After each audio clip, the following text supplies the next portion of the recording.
I'm Donna Amaral Phillips, Extension Dairy Specialist at the University of Kentucky. I'd like to go ahead and welcome today's webinar, Can I Really Prevent My Cows from Becoming Lame by Dr. Ernest Hoving. Ernest earned his veterinary degree from the Ontario Veterinary College at the University of Guelph. He was in a mixed animal practice for a few years before going to the Prince Edward Island to earn his master's degree at the Atlanta Veterinary College there and also complete a food animal clinical residency. He spent several years teaching and doing extension work at Virginia Maryland Regional College of Veterinarians. Since 2004, he has been a field investigator, dairy extension veterinarian, and researcher in the Department of Veterinary and Biomedical Sciences at Penn State. All right, thanks a lot, Donna. This is the second webinar that I've done on lameness, and we'll be expanding on some of the topics that we covered the last time. I'm just wondering if there we go. All right. So this is, I'm just going to review a couple of things at the beginning here that we talked about the last time. If you want to look at the discussion from the last time, you can go and look in the archives and see what we covered then. But briefly, what we had talked about was this approach to dealing with lameness of looking at really a three-tiered approach to that, preventing lame cows, identifying lame cows, because even if we work on preventing it, we're going to end up with a few lame cows, and then managing or treating those lame cows appropriately so that they don't end up becoming a welfare concern or an economic concern on the farm. But then today what we're really going to be focusing on is this idea of preventing lame cows, and that's really our focus for today. So the last webinar I talked about this idea that there's things that happen inside the foot that can cause or affect foot health, and that can be positively or negatively.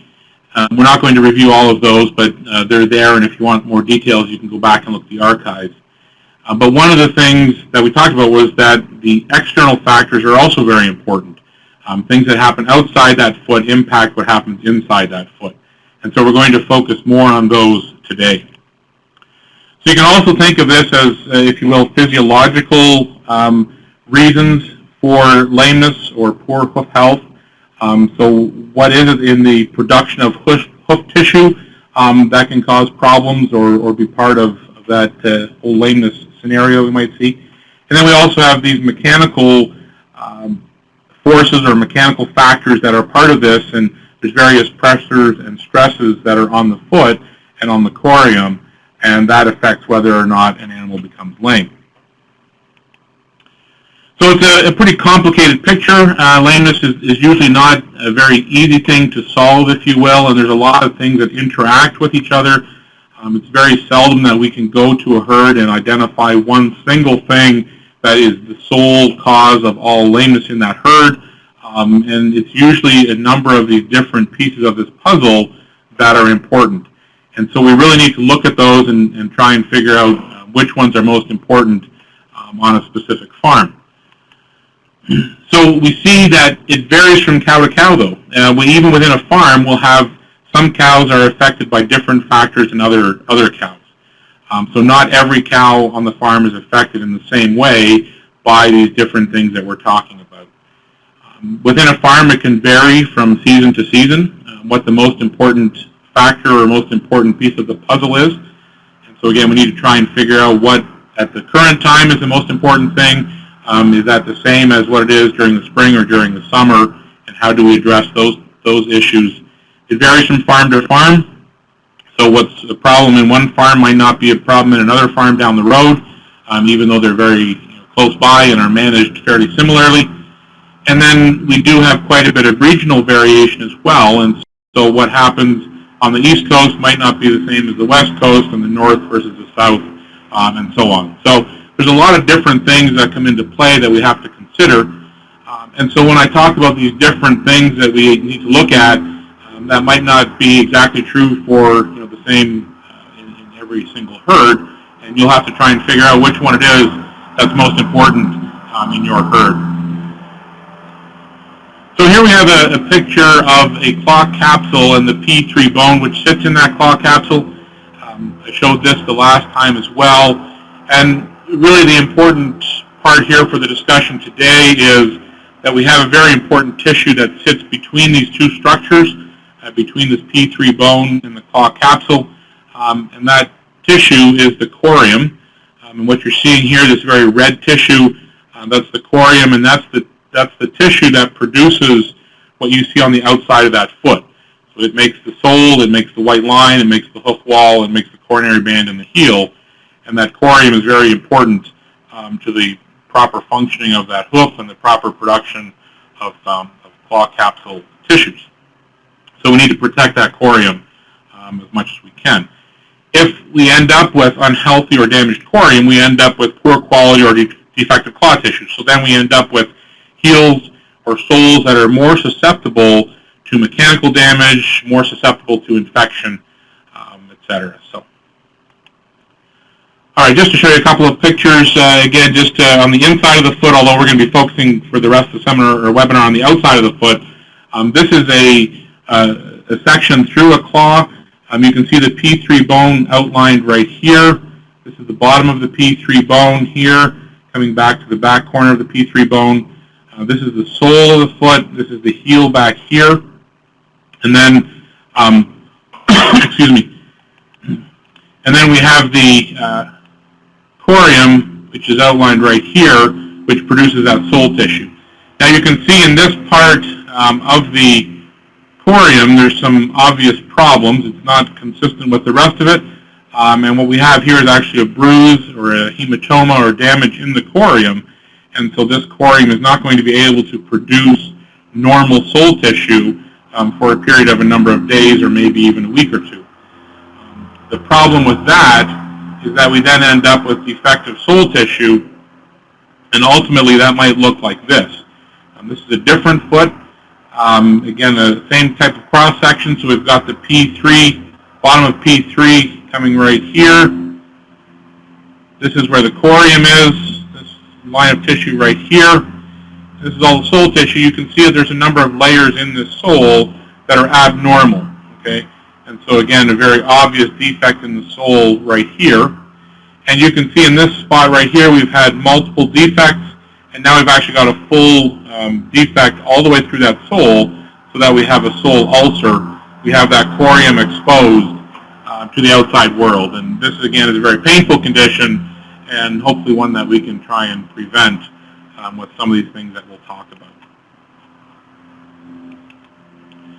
All right, so the damage to the corium then comes about because of a number of internal factors, but also external factors such as pressure. You might actually see bruising, you might not, but we're decreasing the blood flow to the corium and thereby compromising its ability to do the job that it needs to do. And so we're going to look at some of these factors such as trimming, housing, nutrition, heat stress, and so on. All right, so these are the external factors that we're going to look at. We're going to focus primarily on the first three. We'll touch on the other ones a little bit as well, but we don't have time to cover all of them in detail. Again, as I said earlier, it's going to vary from farm to farm, maybe even from season to season within a farm, which of these factors are the most important.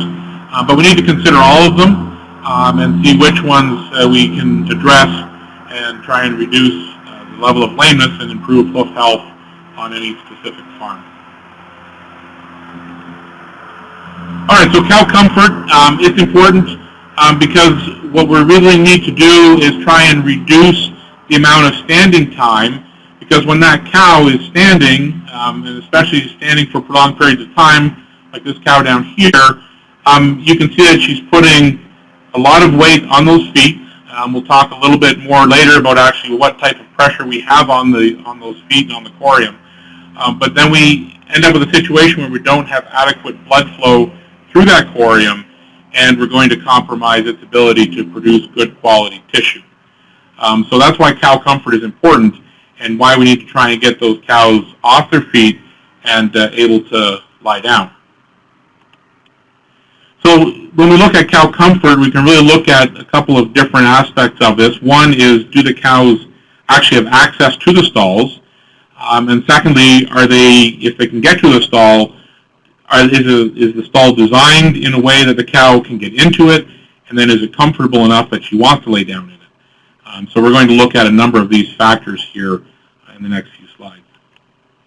So the access to the stalls, well, overcrowding is certainly one thing that we see in quite a lot of herds where we're stocking at more than one cow per stall.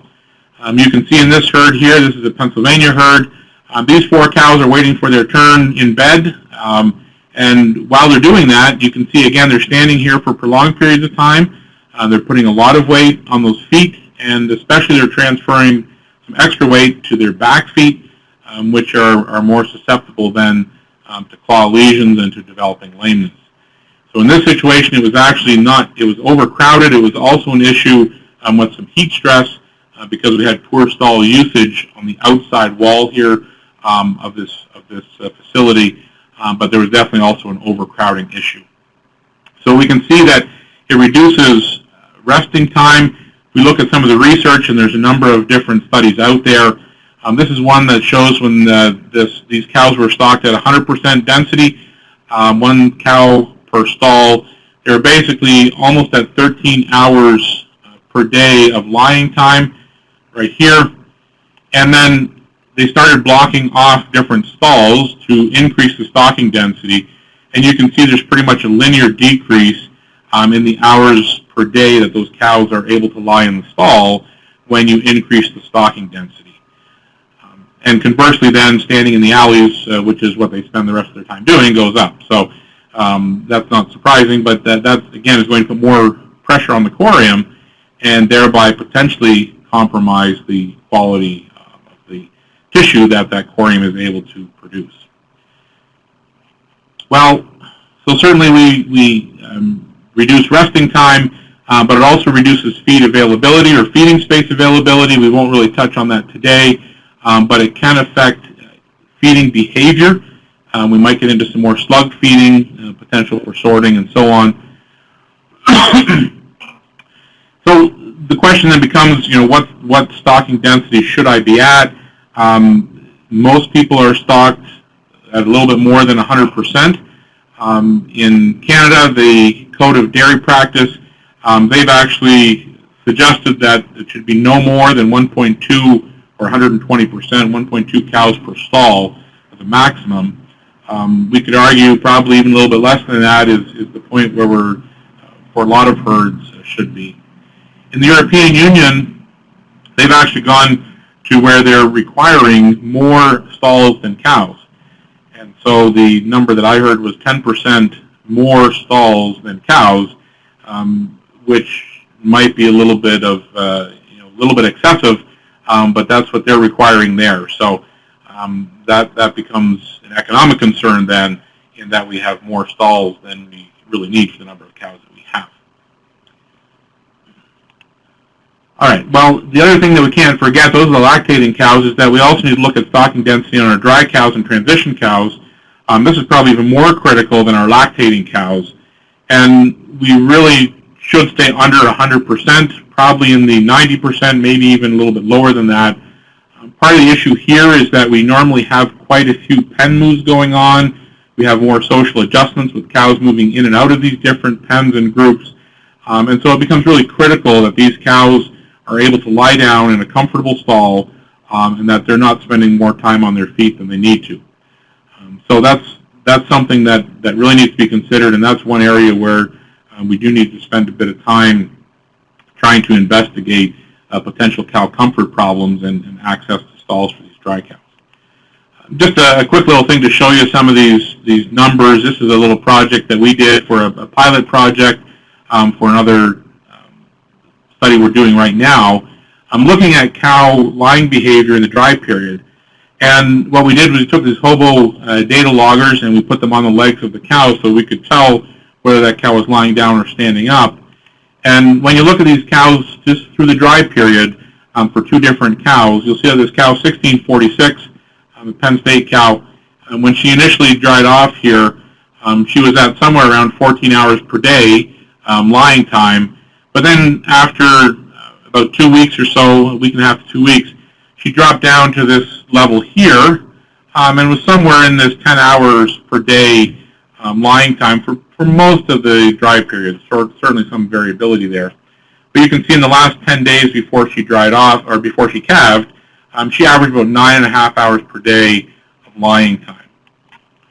One of her herd mates, this cow here, 1448, you can see she maintained a higher lying time pretty much throughout the dry period. In the last 10 days before she calved, she was up at 15 hours per day. So we're interested in knowing then, are these patterns of lying time or lying behavior important in predicting what happens to that cow in that next lactation? Just to show you, we don't have enough data to be able to generate lots of numbers, but here's just one of the things that we can look at. For example, if we look at the calving ease on these cows, so a cow that was calved unassisted, we look at her total lying time was 12 hours, 12.3 hours in the 10 days before calving, 12.3 hours per day. Cows that required a medium pull, they were down at the 11 hours per day lying time in the pre-calving period. Again, we don't know if this is going to hold true over a larger number of cows. This is a pretty small sample size at this point.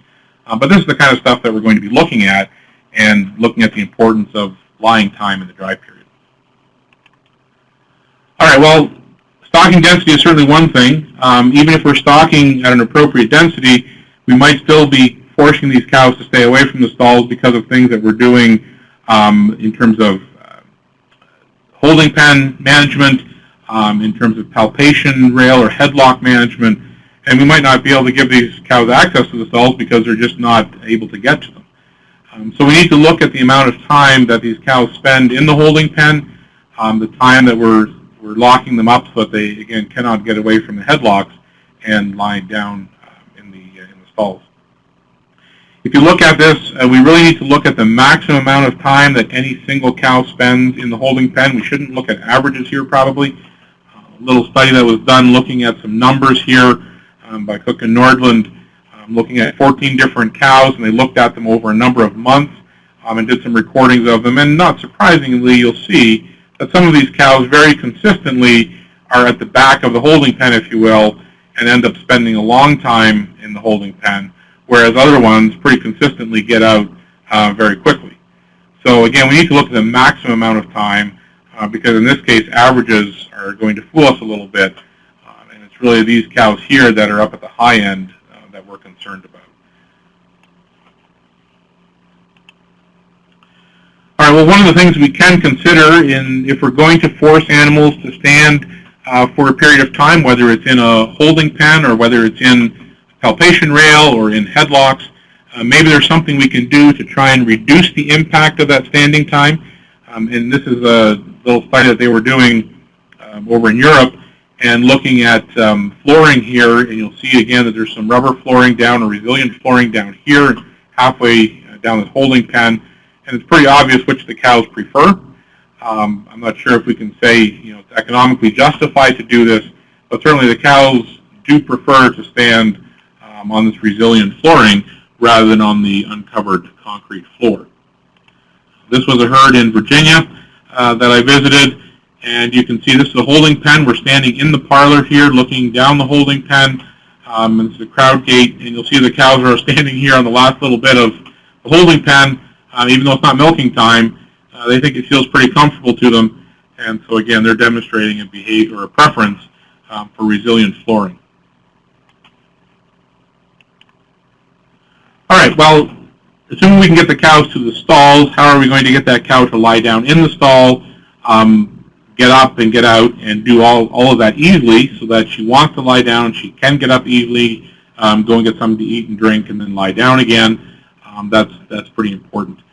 This cow here is one of our Pennsylvania herds, and she's having a nice sleep. I was a little bit concerned she might actually be dead, but it turns out she was just comfortably asleep and completely oblivious to the world around her. That's what we're hoping we can achieve. Here's 3 different herds demonstrating different levels of cow comfort. One of the things that we can do to get an idea, it's certainly not a perfect number, but we can go in and count the number of cows that are in the stalls, okay, whether they're lying down, partially standing in the stall, and then what we can do is take an average or a calculated percentage of the cows that are standing in the stall, either partway or completely in the stall, and divide that by the total number of cows that are in the stall. And the goal is that we should have probably 90% or more in a high cow comfort facility, which is what we're achieving in this herd right here, in order to say that we have a pretty good level of cow comfort.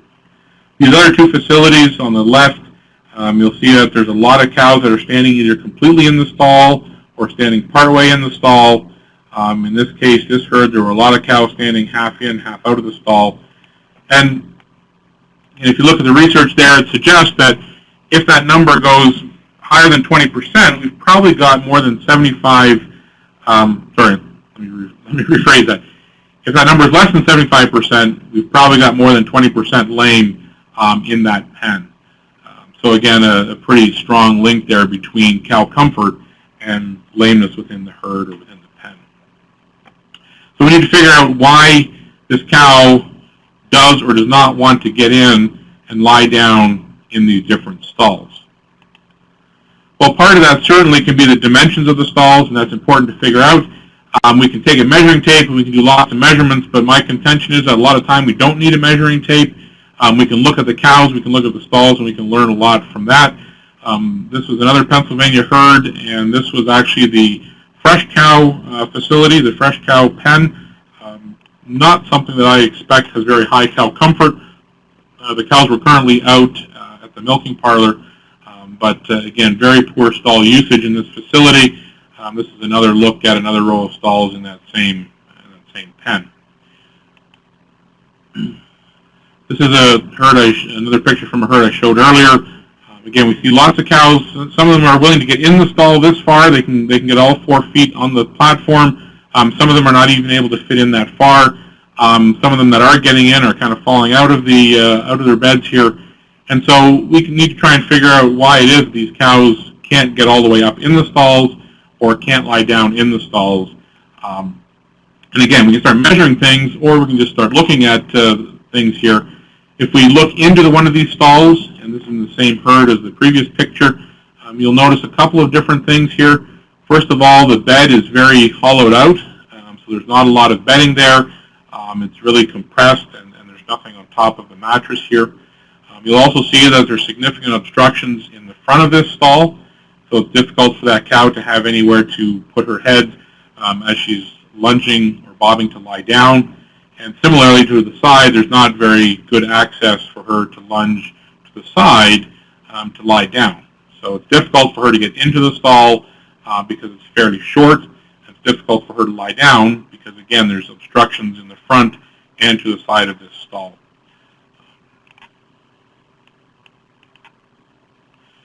All right, you can also look at, this is a cow, this is a video of a cow getting out of a stall. Again, the same type of obstructions are going to be problematic whether she's lying down in the stall or getting up in the stall.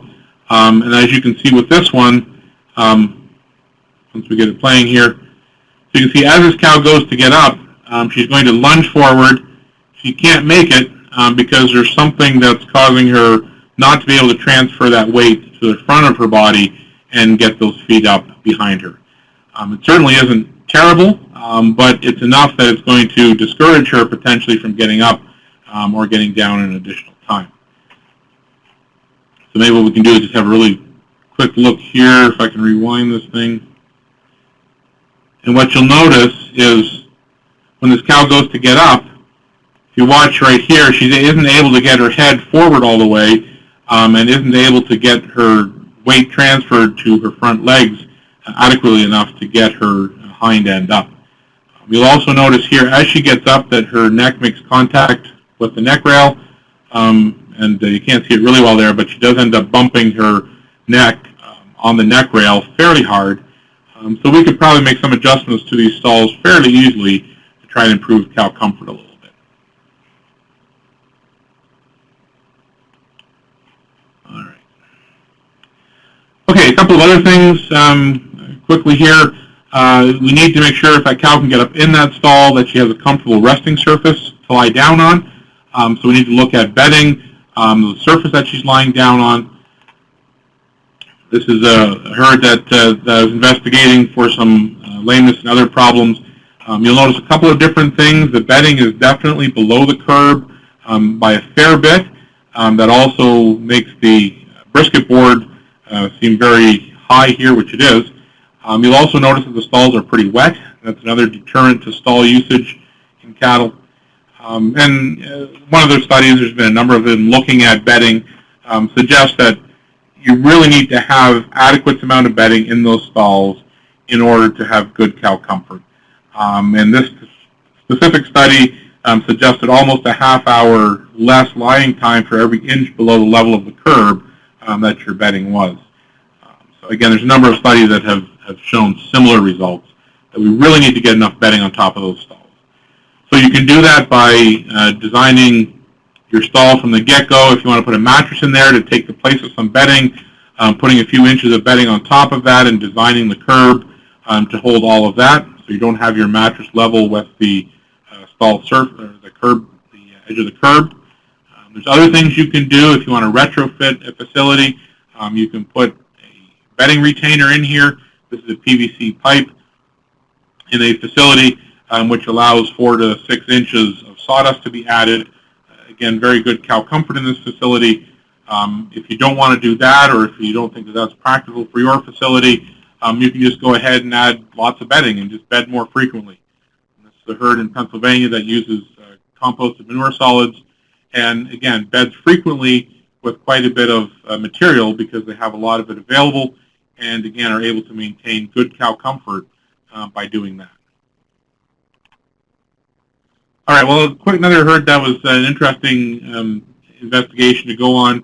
I was called by the hoof trimmer and the herd owner and veterinarian because of some unusual findings during trimming and some lameness problems in this facility. If you look at this cow laying in this stall in this herd, you'll notice that these cows, when they lie, especially in the wide position, they're going to move that foot underneath them, and they can have a fair bit of weight on that foot as they move it back and forth. And so what we're going to do is look and see what happens at this interface right here. And you'll notice that here's the stall surface, and she's pulling that foot as she lies down or as she gets up. She's going to be dragging that foot along the stall surface.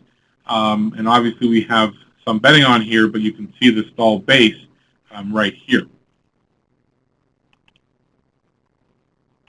So if we look at that, here's again another cow in the same herd.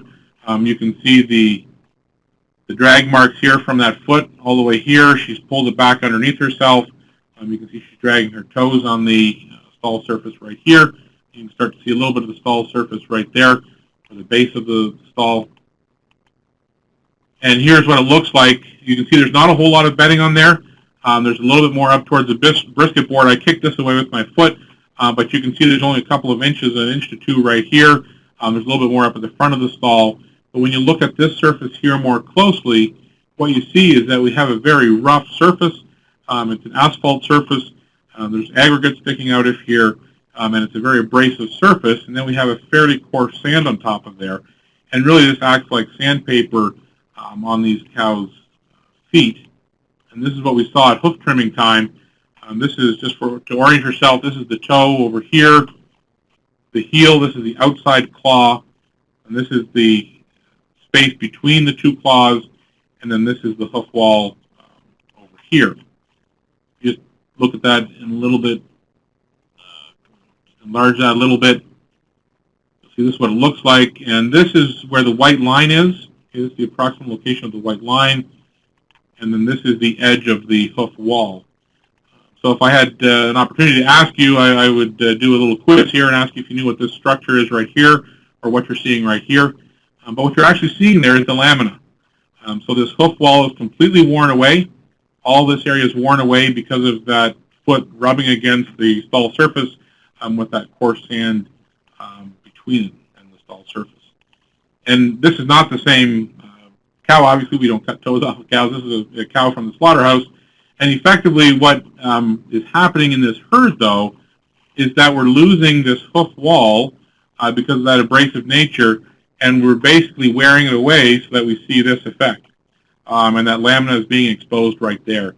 So very painful for those cows. They're definitely lame, also much more susceptible to white line infections and other problems on the bottom of the feet because of excess weight now on the soles of those feet rather than on the having the hoof wall bearing weight as well.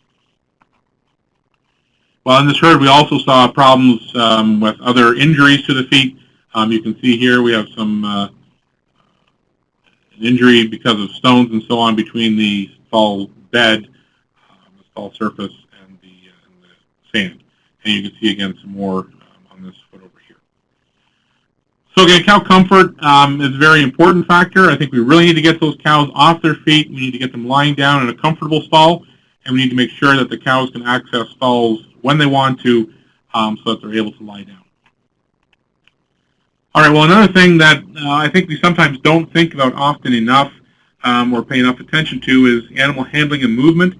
The problem here is that that foot is going to interact with that floor, and we have to try and make sure that we don't cause any excessive mechanical stress or trauma to that foot. And you'll see some of that as we go through this, but we can get increased wear on that foot. We can get damage to the weight-bearing areas of those feet. So again, interaction between the foot and the floor is pretty complicated. There's a lot of things involved. Certainly the weight of the cow is very important. Larger cows are going to have, even per square inch, are going to have more weight on that corium. The compressibility or hardness of the floor is important, and of the foot. The texture of the floor is important. Other materials that come between the floor and the claw are important, and then the shape and conformation of the foot, as well as the motion of that cow. So we're going to talk about these, not all specifically in this order, but these are all things we need to think about because they're extremely important to the health and condition of that foot. So if we have this cow, and obviously she's putting weight on her foot, we can talk about the hardness, of the flooring.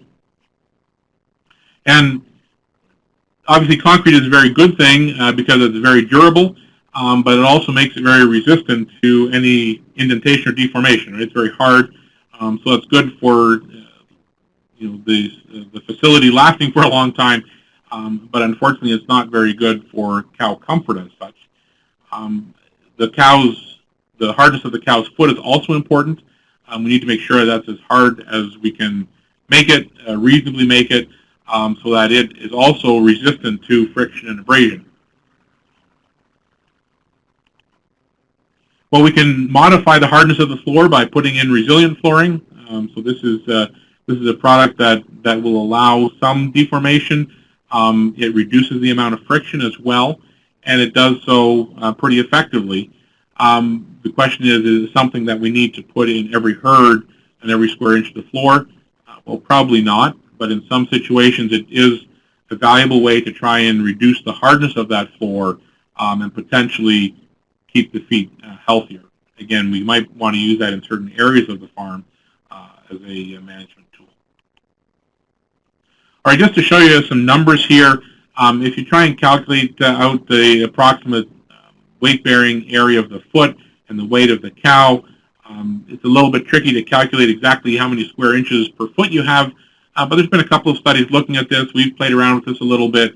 If we assume that we have fairly significant amount of contact between the sole of the foot and the floor, okay, not like is being demonstrated in this one, there's actually a fairly large part of this sole here that is not in contact with the walking surface.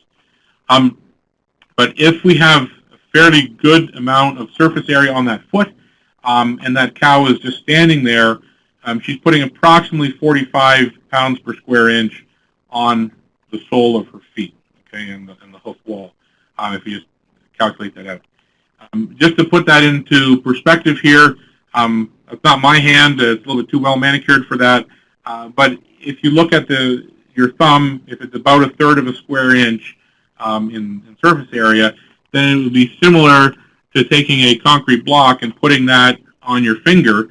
I actually went and tried this, and I was going to take some video of it, but it is pretty painful to set a concrete block on your finger, especially then if you start thinking about moving that, dragging that finger around on a concrete surface.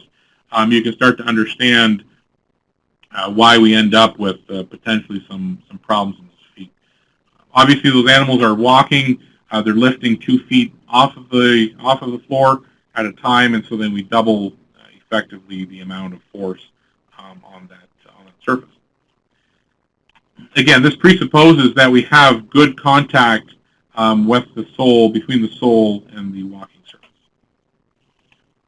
However, that's not always the case.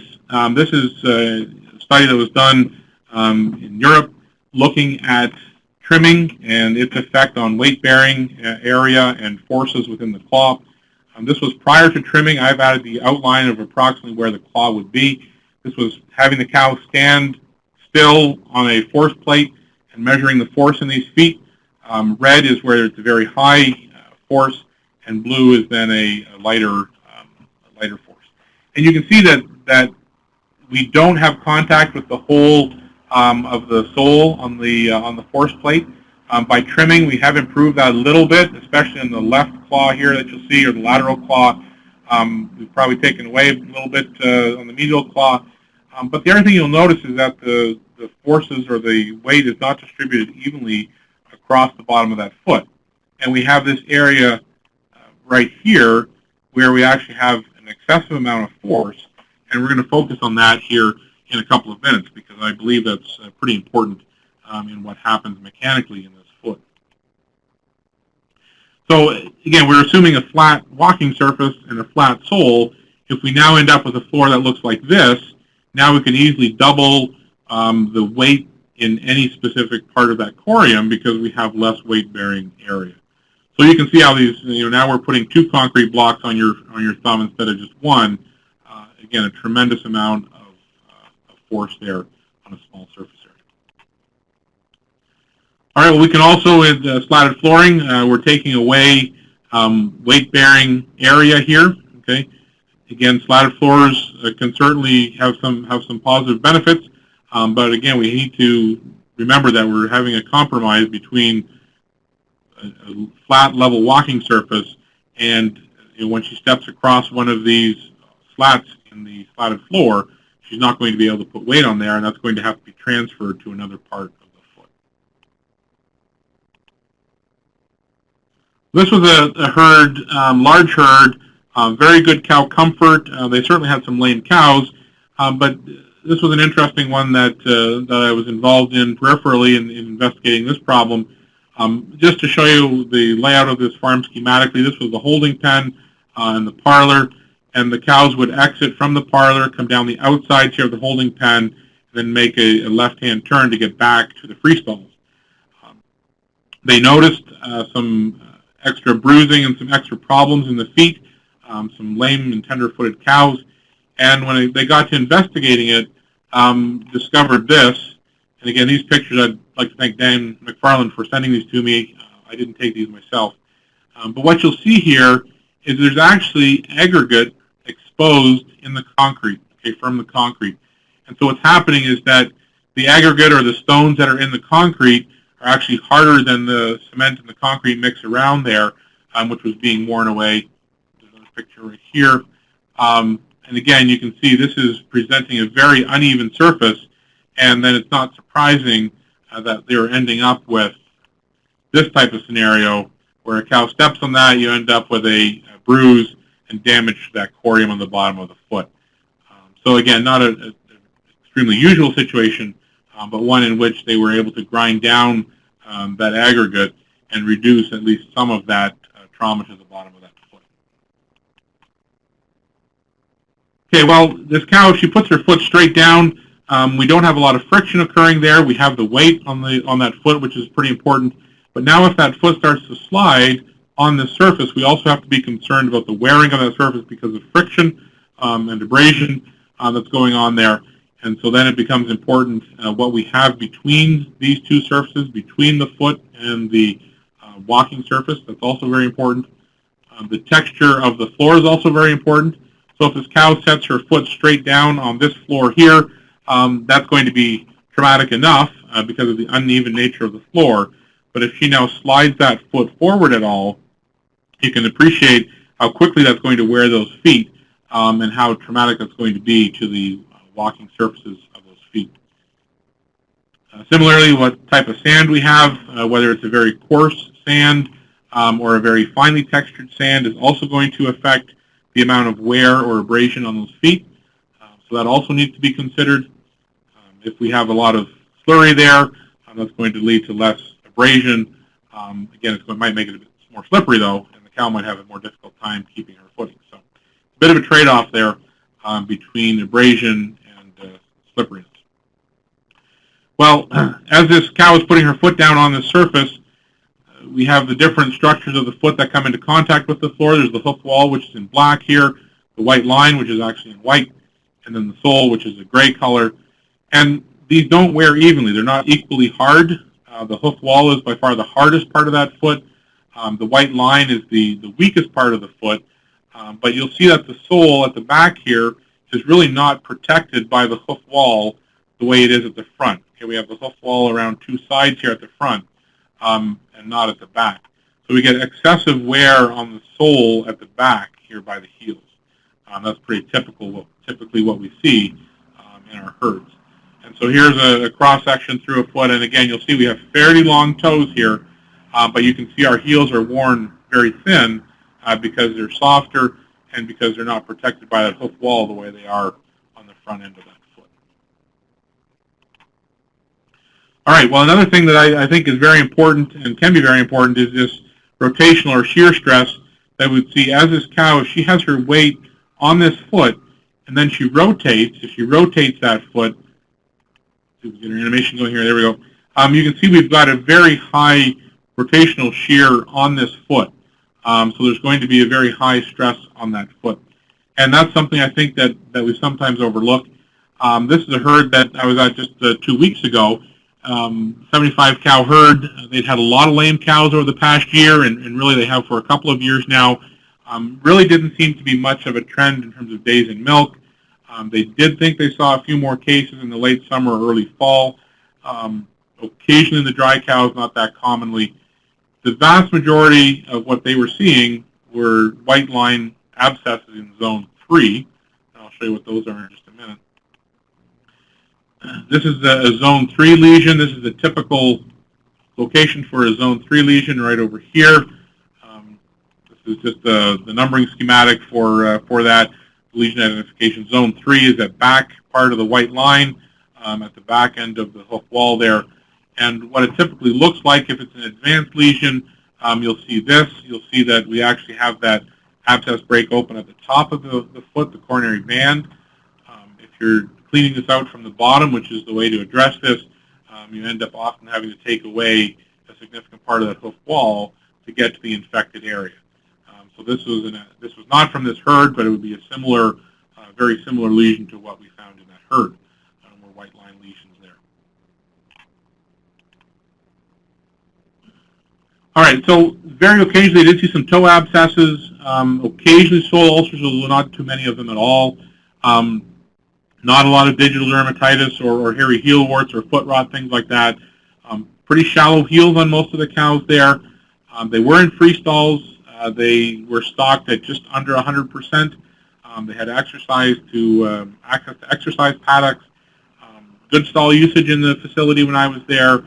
They didn't have a whole lot of heat stress abatement going on. They could have probably improved that, although for the time that I was there, heat stress was not really an issue anymore. Just have a look at the facility quickly. You'll see here this is the old tie stall facility, which was now being used as a flat milking parlor. They would put 40 of the cows in here at one time and milk them, and then they would let them out and put 35 of the other 30 or 35 cows in there. This was where the cows had to walk through to get to and from the milking facility. I've got 3 pictures to show you here. They're in this order: one looking into this facility, one looking down this way to the travel lane, and then one looking here at this little ramp area. And we'll just show you those pictures. So here's looking into the facility. Again, you'll see a pretty tight corner right here. Okay, coming in this way. You'll see that there's grit there, which again I'll show you in a minute. You'll see looking back the other way, I just turned 90 degrees. Again, we've got to step up, and we're making a sharp 90-degree corner this way. So we've got 2 rapid turns there And you'll also notice that they were very careful about making sure there was a lot of grit down, so we had very good traction. Unfortunately, I think that was also one of the problems, that we had such good traction that we had an awful lot of abrasion going on those feet. So let's look at some video from a different herd, but to demonstrate some of these potential problems. What I'd like you to watch in the video is watch the hock here, and then watch the plane really of this foot to see if there's much rotation going on there. So we'll watch this cow come around the corner.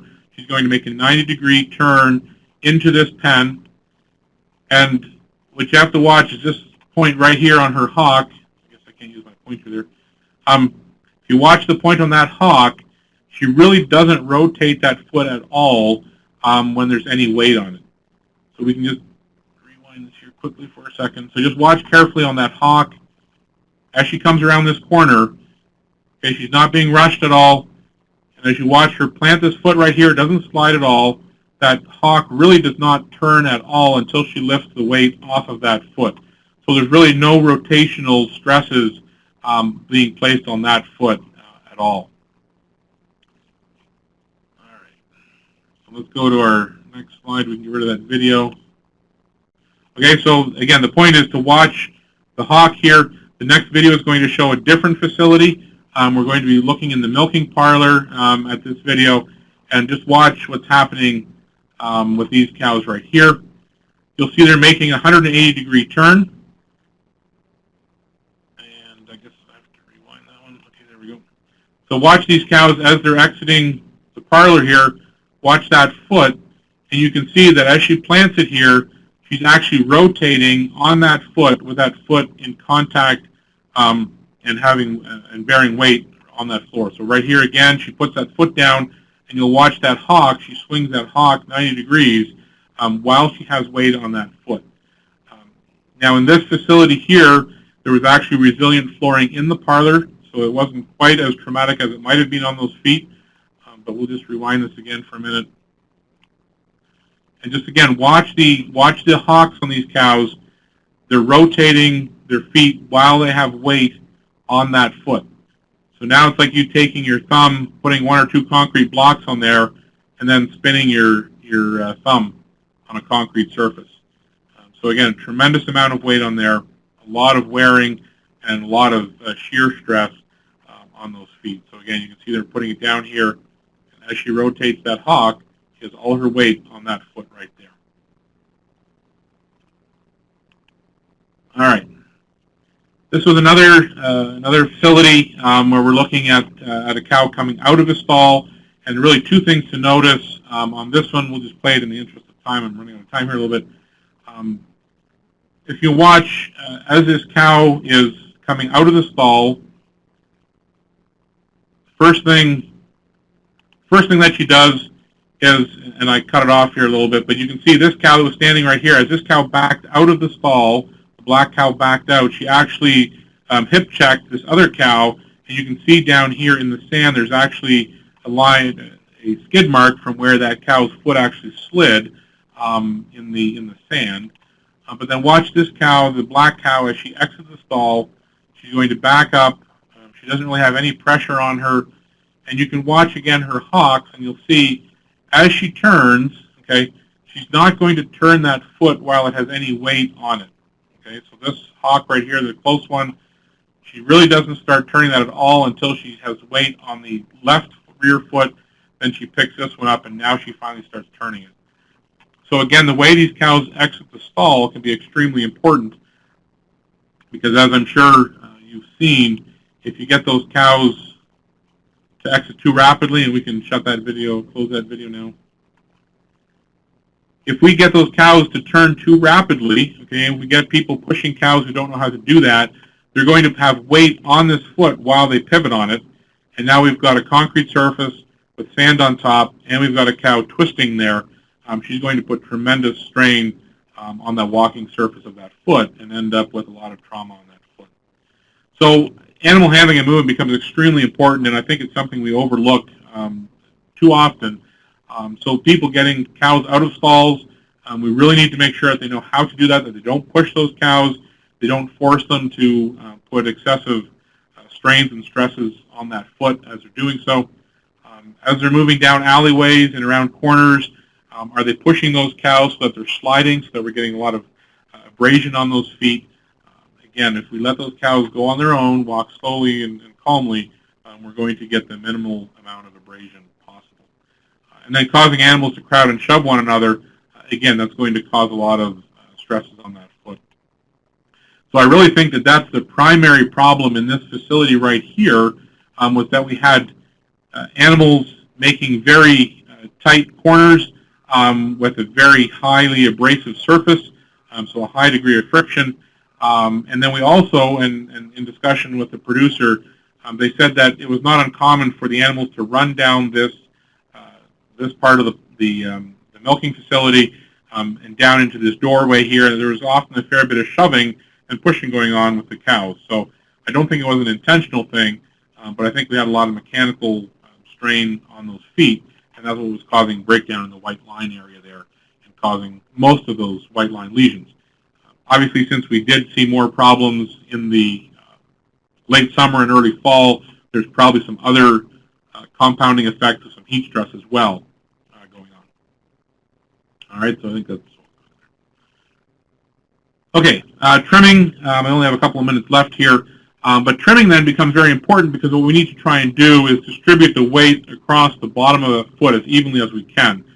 As you saw in some of those earlier slides, when we don't have the weight distributed across the bottom of those feet evenly, we have tremendous pressure in a small part of that corium, and that can again affect that corium and cause poor soles and white lines in those cows. So what we need to try and do is to balance up those feet so that we don't have excessively long toes, so that we don't make the heels any thinner than they already are in most of our facilities. And then we want to try and make sure that we check every cow probably twice, ideally twice per lactation, to make sure that she's balanced up. This was actually a cow that ended up with a very thin toe. And for those of you who have trimmed cows, you'll recognize that that's a very thin toe, a very thin sole here up at the toe. Her heel actually is not too bad in this case. But again, excessive abrasion here at the toe on this cow. So we really need to look at those cows ideally twice per lactation. Might not have to trim them very excessively, but in terms of preventing lameness problems, we really need to make sure we keep those feet well trimmed. We'll ignore the treating the lame cows, although it's extremely important. All right, well, who's going to trim the cows? When it comes to trimming lame cows, I think every farm should have at least one person who's able to do that. But for routine trimming, maintenance trimming of cows, I think most herds would benefit from working with a professional hoof trimmer or having somebody on the farm who's able to do that. Again, I think this is a great place for a hoof trimmer to come in on a regular basis and do routine trimming and have the lame cows handled by a trained person on the farm. How are we going to do that? Well, the method I'm suggesting for cows that spend a significant amount of time on concrete, we really want to try and get those feet as flat as possible. Okay, that's why we get the maximum weight-bearing area. We're not going to go into the details of trimming, but we're trying to maximize the weight-bearing area on the bottom of those feet. Now, again, as I said earlier at the beginning of this webinar, that is not going to be true for every single herd in every single location. If you have cows that spend a lot of time out on pasture, it's probably not quite as critical. Cows that are in dry lots, perhaps a different trimming technique might work better for those cows. But if they're spending a lot of time on concrete, we really should try and get those as flat as possible. All right, a couple of quick tips here. In terms of trimming technique, there are a number of resources out there on the web that you can look at. Common problems that I see with trimming is going too far around the side, taking too much of that hoof wall away. That would be similar to wearing away that hoof wall that I showed you in that other herd. Making the heels too shallow is also a very common problem. Like I said, we have a lot of wear on the heels in most cows, and a lot of cows don't need to have very much taken off of the heels, except maybe to balance them up just a little bit. All right, making the toes too short is definitely cause for concern. In this herd here, these toes were being made too short, and we were getting very thin soles. In fact, this picture and the next one are both from the same herd. And in this case, these soles were extremely thin. Okay? The sole was being dished out, so we weren't getting any weight bearing in this area. And there was also excessive trimming on the inside of these claws, which is going to potentially expose that corium that's right underneath this area here. So again, we need to make sure we trim those cows properly to prevent lameness and not cause it. All right, well, I'm pretty much out of time. The nutrition, we talked about the last time, how rumen acidosis can be involved in this whole scenario. I don't think it's usually a primary factor, but it's certainly one of the factors that's involved. And my main point here is when I go out onto the farms, certainly the ration that's balanced by the computer is very important, and we have to make sure we get that properly balanced. But there's a lot of things that happen on the farm, the way that feed is delivered, the way it's fed and eaten, that are also extremely important. And so we need to look at how much mixing is going on. Is that feed being overmixed? Are we getting too fine of a mixture there? And are the cows able to sort it? So sorting is another common problem. This is a herd that we were in Pennsylvania looking at primarily a lameness problem in this facility. So you can watch these cows here and just watch them eating, and you can see even though this ration might look very good on paper, this cow doesn't think that that's the ration that she wants to eat, and you can see she's doing a pretty nice job sorting through there for the stuff that she really wants. So the ration that she's eating is quite different from the ration that you think she's eating, and there's quite a bit of sorting going on by these cows right here, so that they're getting the stuff that they really like rather than the stuff that you want them to eat. So we'll just stop there and go on to the next one. We can assess that by looking at particle size using a particle separator. The Penn State particle separator, there's some good resources there online. And we can do different, shake this out a number of times after feeding to see if those cows are actually sorting that ration. And if we see a lot of variability, a number of hours after feeding, then those cows are able to sort that ration, and we need to evaluate what the problem is with that. So again, just make sure that the ration that's being fed is appropriate, and then make sure that the ration those cows are actually eating is what you think that they're really eating. All right, well, we can't forget about the young stock. The picture on the left here is actually a calf, but the point is that we can certainly get lameness problems in very young animals. These were some heifers in a Pennsylvania herd, and we had some problems with the heifers. Once they freshened, we were getting some lameness pretty quickly in those animals. When I went to look at the heifer rearing area, the heifer facilities, this was the ration that those heifers were getting. Probably a fairly low-cost ration. You can see there's limes and lemons and oranges in here. There was ramen noodles. There were lots of things being fed. I'm not sure we were getting a high-quality ration into these animals that was optimal for foot health.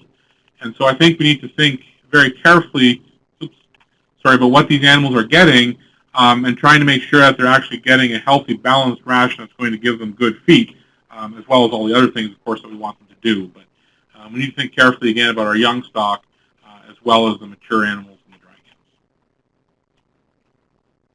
cows. Okay.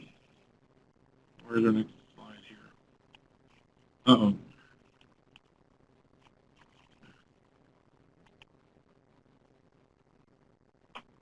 I think I just lost the my connection here. I'll try and get back on. Hope you're still hearing me. Okay. Go ahead and just sum up, Ernest, if you would.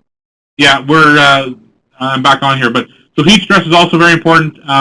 We'll just skip through that, but I think it certainly is something that we need to focus on. It is one of the more expensive things you're probably going to do, but we do need to reduce heat stress in the animals as well, because that's often a factor. Again, perhaps not in all parts of North America, but in most parts of North America we have heat stress that we need to deal with.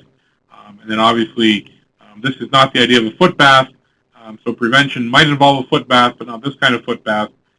So we need to make sure we keep those feet clean and dry. All right, well, I'm going to just skip through the end here and basically say that I think when it comes to preventing lameness, it's not the same factor in every herd that's the most important, but I think these are fairly close to the order that we need to evaluate things in. Certainly the cow comfort, I think, is extremely important. And I think we really need to think about animal handling and animal movement in our facilities, especially when we have animals on concrete. The potential for wear on those feet, the potential for stresses and strains on those feet is very real, and I think that's something we sometimes overlook. And then again, don't forget about trimming, proper trimming technique, making sure we have those feet balanced as well as possible, and then the nutrition, heat stress, and hygiene. So I think I'll just leave it at that, Donna, and I don't know if we've had any questions, or if anybody has any questions, I'd be happy to try and take those now. Thank you very much, Ernest. I couldn't help but chuckle, Ernest, is when you went through all this, I think the take-home message that I got is one that we tell students over and over again. Watch the cows don't lie. They tell what's going on behind the scenes. And really brought that home very well. Yeah, I think one of the things that, again, I've started looking at more carefully over the last little while is really the way those animals are handled as well. I think is something we sometimes don't think about enough is, you know, how are we moving those animals and are we forcing them and rushing them more than we should be. Mm-hmm. You talked a little bit about hoof trimming, and obviously for farmers, choosing a hoof trimmer is a very important decision. Could you give them 2 items that are important when choosing a hoof trimmer? What would you look for? Yeah, I guess when choosing a hoof trimmer, I guess one of the things that should not happen routinely is that you have lame cows after your hoof trimmer is there. I mean, everybody makes a mistake once in a while, and you'll get the odd cow that becomes lame, but if you commonly are concerned about cows becoming lame after the hoof trimmer is there, that might be an indicator that that's not, you know, that person is not trimming them appropriately. Now, again, it doesn't mean necessarily that's the hoof trimmer's fault, but at least that's where I would start looking. So that's certainly one thing I would look for. And then, again, depending on what facilities I have, if my cows are spending a lot of time on concrete, I certainly would like to see somebody trimming those feet pretty flat. That we, you know, the Dutch hoof trimming method that we've talked about. So again, in a facility where the cows are on concrete a lot of the time, I think that technique is one that should be followed. So. Mm-hmm. We did have one question in the chat box, Ernest. How did you videotape those cows? So we just used a high-speed camera. There's actually, it's one you can just get at, I think all of those came from the Canon camera. They have a high-speed taping option on there. We did that, and then I ended up slowing it down in Adobe Premiere even a little bit more to demonstrate those points. But I haven't been able to afford one of the extremely high-speed video cameras yet. But well, Ernest, we thank you very much for your time and your expertise here. I think there's a lot there that farmers can actually use and agents can use to teach farmers how to prevent lameness, because prevention of problems is very, very important. Thank you very much.